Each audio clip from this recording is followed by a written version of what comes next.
Paul Heyman's worst nightmare. The Beast Brock Lesnar returns to torment him.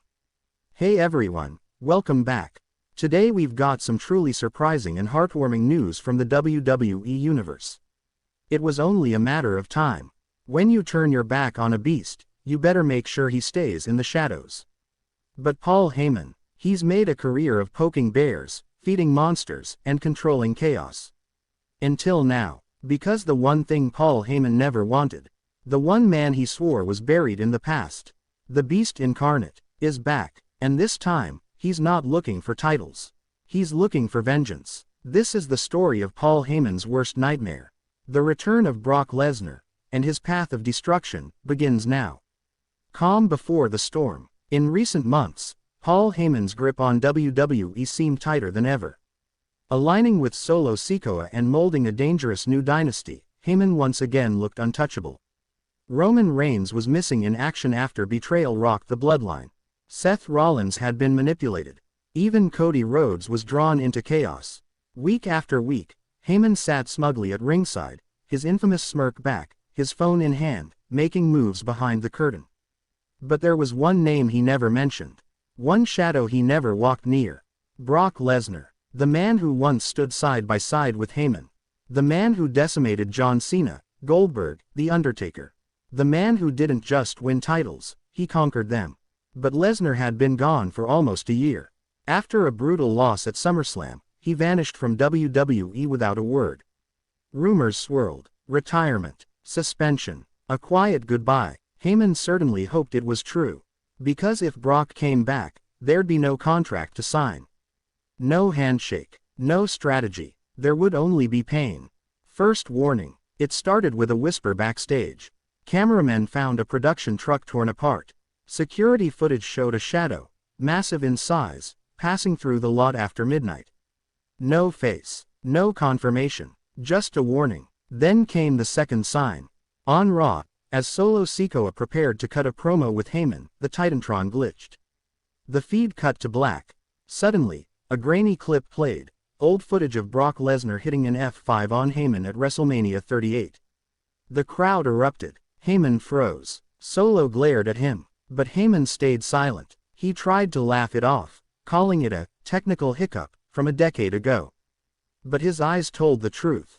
He was terrified. Raw as beast. 1 week later, the WWE Universe got their answer. Raw opened with chaos. Officials were sprinting backstage. A limousine had been flipped over in the parking lot, ripped apart like paper. Heyman arrived in a black SUV, stepping out confidently, until he saw the destruction. He stopped. He trembled. And for the first time in years, Paul Heyman was afraid to walk into the arena. But he did, because that's what manipulators do. They pretend they're still in control. That night, Solo faced Drew McIntyre in a brutal main event. Heyman stood at ringside, barking instructions, playing puppet master.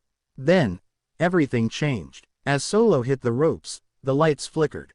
The arena plunged into red. And from the crowd, a figure leapt the barricade. The music didn't hit. No warning. Just a storm of adrenaline. Brock Lesnar was back, dressed in jeans, boots, and a cowboy hat. But his face, all fury. The crowd exploded. Heyman dropped his phone. His eyes locked with the one man who never forgot. Lesnar didn't say a word. He slid into the ring, F5 feet D Solo Sikoa out of his boots, and stared down Paul Heyman. Heyman backed up the ramp, stuttering, mumbling. Lesnar picked up the mic. Smiled. "Miss me, Paul." Then he dropped it. Heyman in hiding. The next week, Paul Heyman was nowhere to be seen. No backstage interviews. No promos. No Twitter posts. Michael Cole announced that Paul Heyman has taken a leave of absence for personal safety concerns. But Brock Lesnar wasn't done. He began showing up unannounced. Raw, SmackDown, even NXT. Destroying security. Chasing down anyone who used the word wise man. He was playing a game. And Paul Heyman was the prize. Every week, Lesnar sent a message. Solo Sikoa. F5 feet D through the announce table. Jimmy Uso. German suplexed into a barricade. LA Knight. Interfered with Lesnar. Got wrecked for it. And then came the most personal attack yet.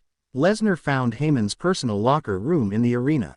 He smashed every framed photo of Heyman and Reigns, tore apart old documents, burned a suit, and spray-painted 2 words across the mirror.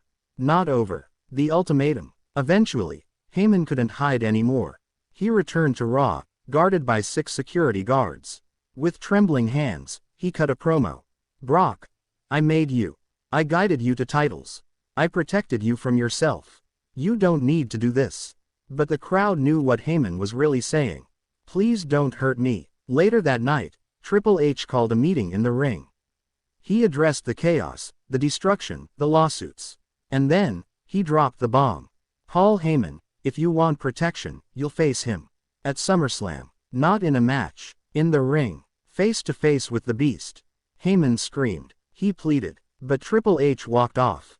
The match was made. Not a wrestling bout. A confrontation between a Predator and his former handler. SummerSlam 2025. SummerSlam arrived. The stadium was electric. Lesnar had no entrance music.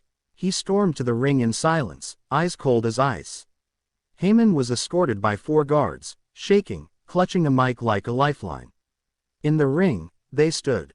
The crowd fell silent. Heyman spoke first. "Brock, please. I'm sorry." Lesnar chuckled. "You turned on me. You sold me out to Roman. Then Solo. What's next? Huh, you don't guide champions, Paul. You leech off them." Heyman tried to walk away. Lesnar blocked him. Then, he handed Heyman a chair. "Take your shot. That's what you do, right? Stab 'em when their backs turned." Heyman dropped the chair. "Do it then," Lesnar roared. Heyman collapsed to his knees. "I was wrong." Lesnar stared at him. The crowd held its breath. And then, he turned away, walked out, but not before whispering, "This isn't forgiveness. This is mercy. Next time, I finish it." The Beast never sleeps. Heyman disappeared again. But this time, he didn't speak at all. No interviews. No appearances. Lesnar. He stuck around. For weeks, he continued to destroy anyone affiliated with Heyman's legacy. He formed no alliances. Held no belts. He didn't even care about titles anymore. He just haunted Heyman. Every time a new Heyman guy emerged, Lesnar took them out. Braun Breaker. Flattened. Austin Theory. F5 feet D into the stage. Heyman couldn't rebuild. Not this time. Because the Beast was watching. Waiting. Final Judgment. Then came Survivor Series. A special, Heyman's Legacy, segment was announced. Paul Heyman was inducted into the WWE Hall of Fame, early. He gave an emotional speech. Spoke of building ECW, guiding champions, changing history. But midway through, the lights dropped. Lesnar's music hit. He didn't attack. He walked to the stage. Held up a replica of the ECW championship.